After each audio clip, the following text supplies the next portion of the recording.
Greetings, fellow model builders. You're going to get a good look at me today because I am going to talk about not just plastic model kits. Today we're going to kind of dig into it a little bit. We're going to start dealing with some more fundamental concepts. We're not going to go full meta, but there'll be some other concepts involved here. I have spent a week racking my brain to try to make something clear when I can't show you step by step, because the step by step video that I made was lost.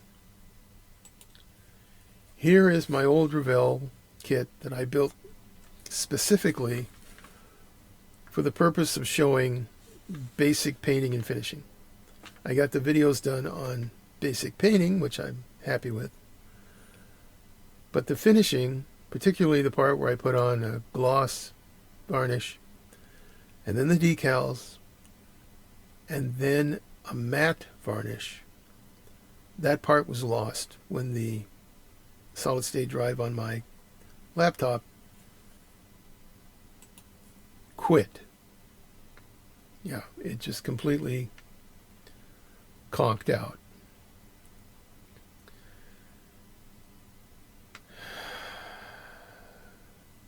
I can't go back and find that data. It's lost. There are bits and pieces of it, though, that I'm going to incorporate in this video. Now, if I have any luck at all, right now, what you're looking at in the video is an image of this little Spitfire when it was all glossy in its youth.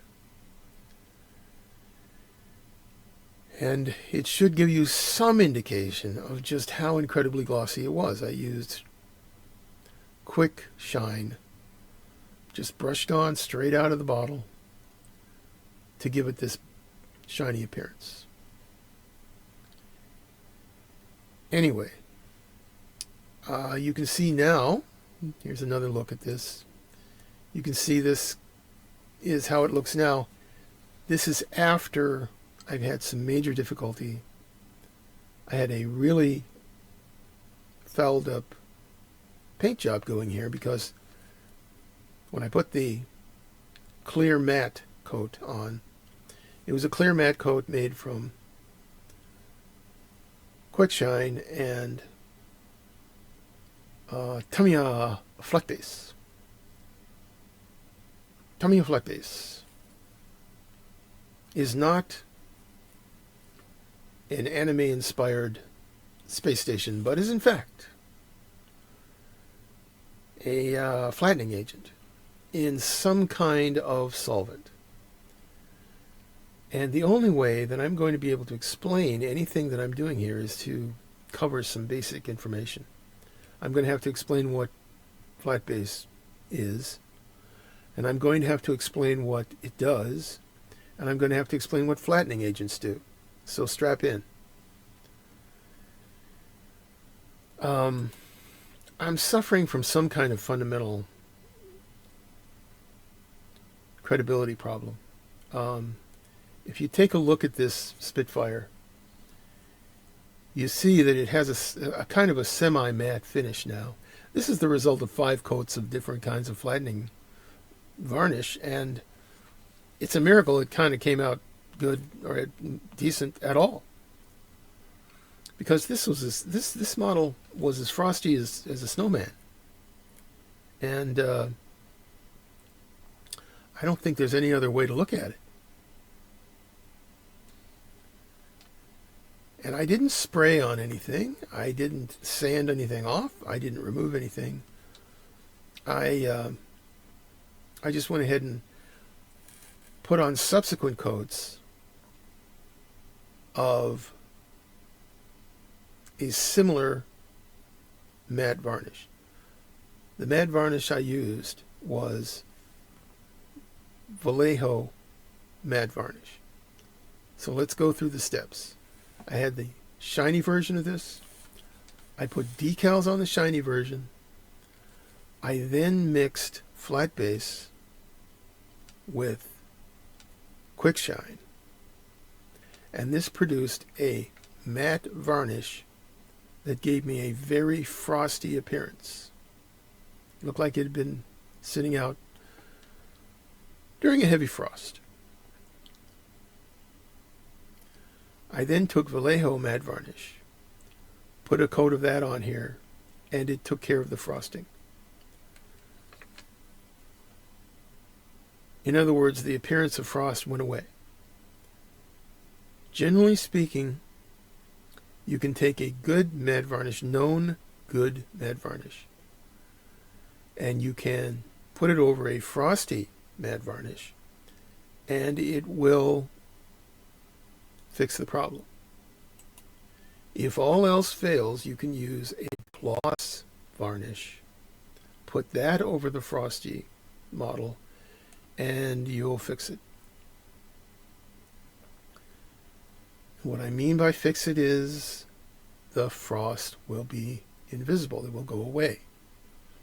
Now, in order to understand why this is all true and what it is I'm talking about, let's talk about how matte varnish is made. Okay? It's made the same way by everybody all the time. There's no magic involved. It works like this. Okay, I've got some stuff here that I bought as an experiment, and it's silicon dioxide.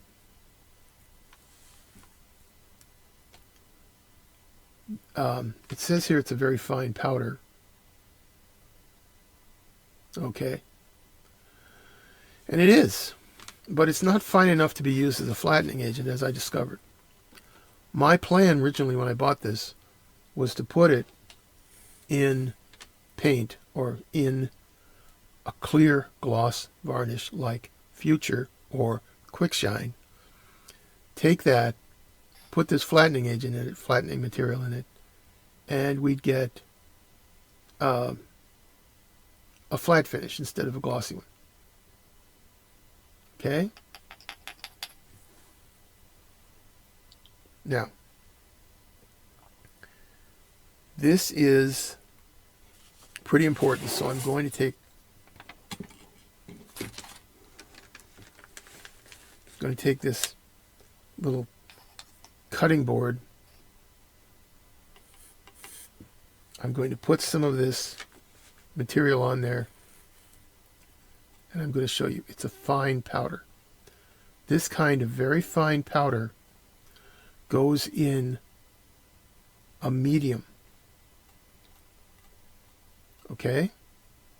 And that medium is going to be a type of varnish. And it's going to be glossy.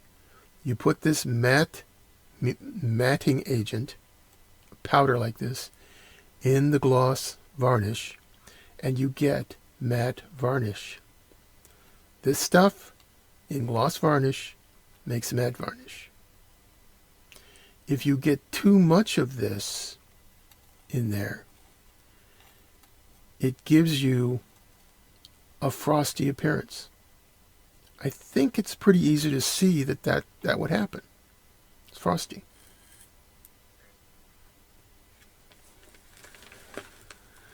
Now, it just so happens that this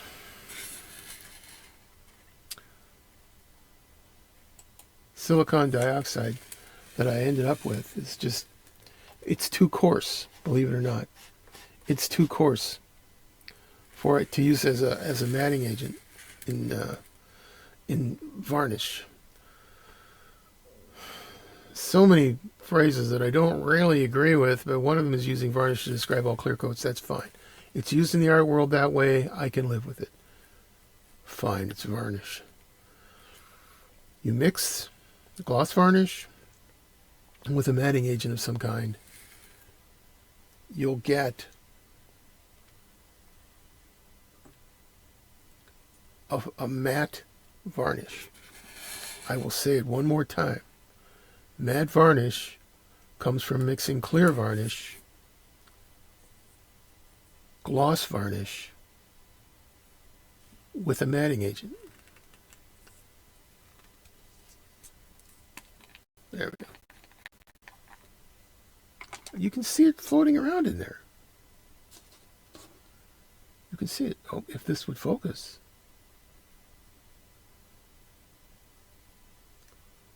I don't know why. I'm using my webcam again. Oh well. You can see this floating around in there. See that? See that in there? That's the matting agent floating around in a clear varnish. Gloss varnish, which will not be matte unless the matting agent is in there. Okay? It's like they put this powder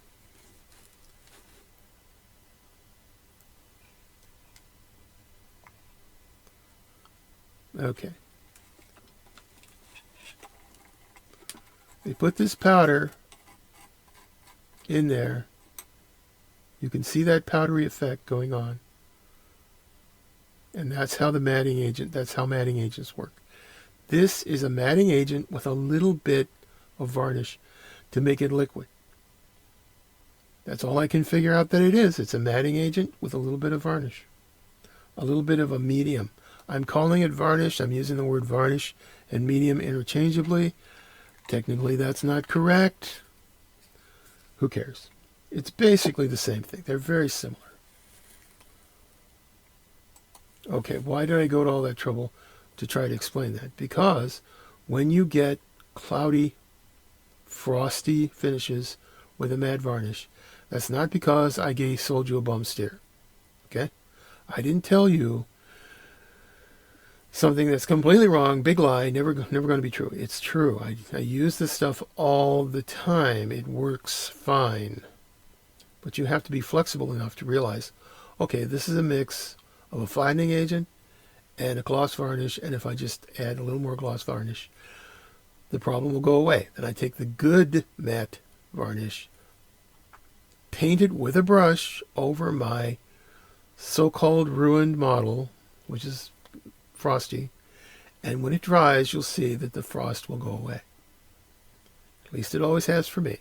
Now, it's possible that you may live at Stonehenge or somewhere in the Bermuda Triangle, and it might not work for you. Fine. I can't control those things, as much as I've tried. I can't control the Bermuda Triangle, or Stonehenge, or anything else like that. Okay. Okay, I went and had a glass of water, and I've calmed down now. Hope that was helpful. If you like the video, give it a thumbs up. Subscribe. Visit my Patreon page and ask yourself some deep and searching questions. And I'll see you next time.